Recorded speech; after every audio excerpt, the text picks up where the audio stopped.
guys, it's Stacy and I am here today with a list of frequently asked questions that I'm going to go over with you.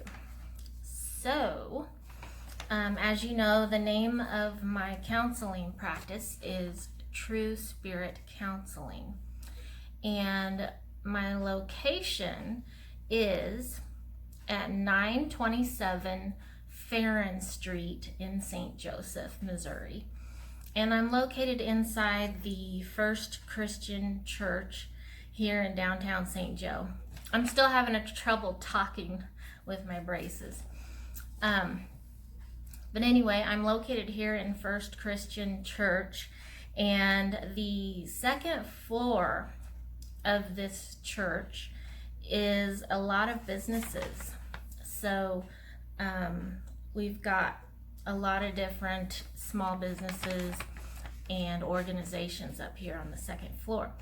I love being affiliated with the First Christian Church here in St. Joe because they're just open to everyone and accepting of all people, very diverse, and they do so much for the community here in St. Joe. And I love being associated with that. So some people ask, since your office is in a church, does this mean that you are a Christian counselor? And some people either want you to be or don't want you to be because they've been scared off, or they think you're going to be super judgmental if you're associated with a church.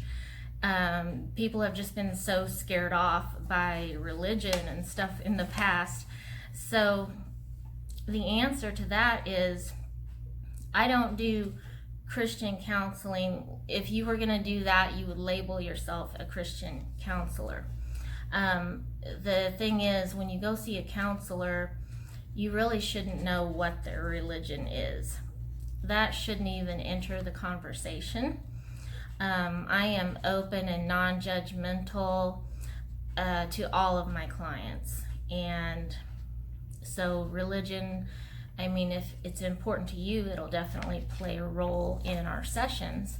But that's just something with your counselor that counselors wouldn't normally even talk about. I guess what I'm saying is, when we're in graduate school, we are taught to be aware of our biases and the types of people that we will counsel or won't counsel and what we are comfortable with. And we are taught to be non-judgmental and compassionate and to be able to put yourself in your client's shoes, trying to see the world through their eyes.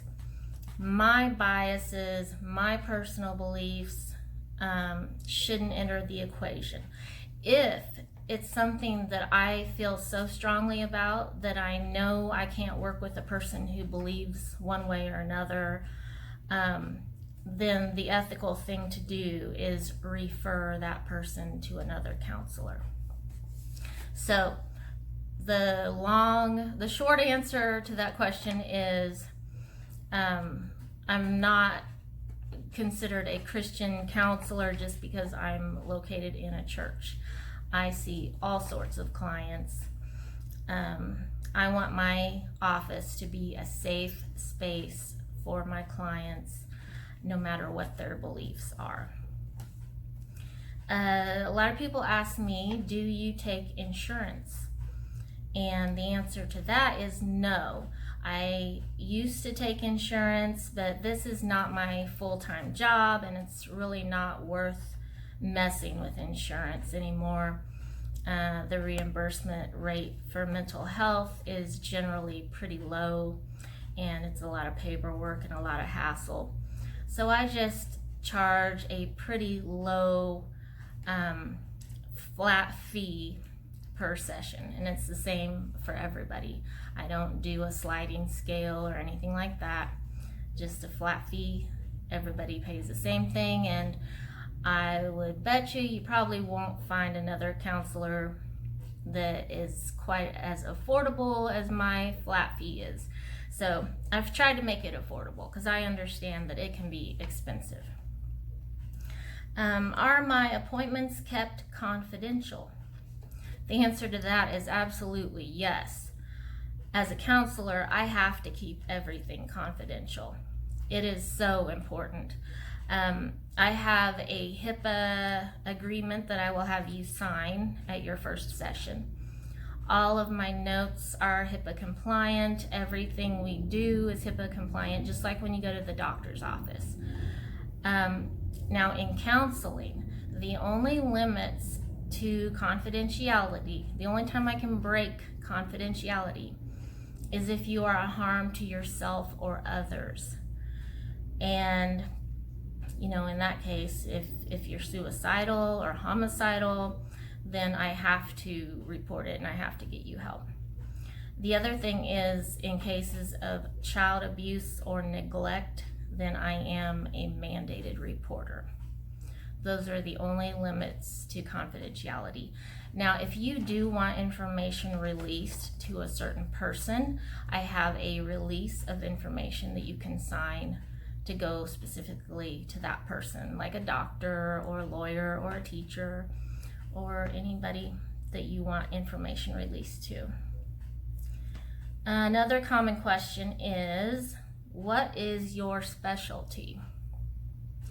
So I would answer that by saying my theoretical orientation tends to be cognitive behavioral, which is all about learning to change your thoughts, to change your emotions and your actions. However, I would call myself eclectic. That's a safe word, right? Because I have training and experience in many other areas using many other techniques. So what I try to do is individualize services based on the individual's needs and be person-centered and just humanistic in my approach. So I'm not super structured, and I try to do what works best for the client and get feedback from the clients on what works and what doesn't work and what we might want to try different. Do you work with all age groups? Yes, I do. I have clients who are children and adolescents, which that's my favorite age group to work with. I have college students, I have young adults, I have older adults, some families. So yeah, all age groups. Do you work with couples? No. I do not work with couples. I have no desire to do marriage counseling or relationship counseling. If someone asks me about that, I will refer them to my friend who is certified in Gottman relationship therapy. And I think he has some other counselors in his practice who are certified also. Another question is, do I have to come every week? And my answer is no, not unless you want to. Because I know it can be expensive. I know not everybody can afford to come every week. It would be awesome if you could. I mean, you could progress a lot faster if you could come more often. But I understand that's not feasible for everybody. So some people will come every other week. I've got most of my clients are able to text me to set up appointments or reschedule appointments if they need to.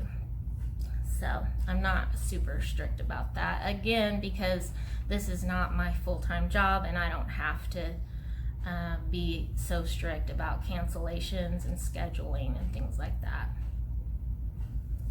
Are you available evenings and weekends? Yes, that is primarily when I'm available.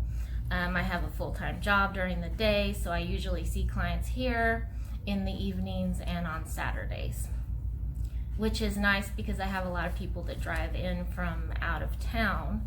So like on Saturdays, I have a lot of my out-of-town clients who come in, and it's like a special trip, a day for them to come to St. Joe and do some other things while they're here. And the final question is, how do I set up an appointment or get more information? I would suggest that you go to the Psychology Today website. I have a listing on there, and it's under my name, Stacey, Stacey, Wiedmer, Wiedmer. And my practice is True Spirit Counseling, but I believe the listing is under my name. And then you can put in the location, so you can put St. Joseph, Missouri. And it has a lot more information in there, and it has a way to call or email to correspond with me or to set up an appointment. So those are most of the frequently asked questions I get. If I missed any, then just comment and I'll try to answer it in the comments section. All right, you take care, and I'll see you again in a week.